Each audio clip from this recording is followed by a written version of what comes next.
আজকে আমি আর মাছের রেসিপি করে দেখাবো। মাছ ভাজা এই যে হয়ে গেছে, তেল গরম হয়েছে, কালো জিরে, পেঁয়াজ কুচি, আদা কুচি, আদা পেস্ট দিয়ে দিয়েছি। এবার পেঁয়াজ বাটা, টমেটো কুচি,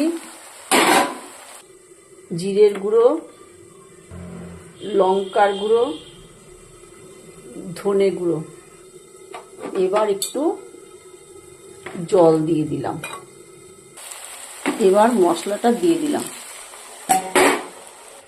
হলুদ গুঁড়ো, নুন। এবার একটু নাড়িয়ে নিই।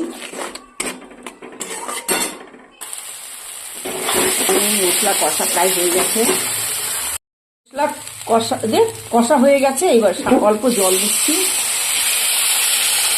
এবার মাছগুলো সব দিয়ে দেবো।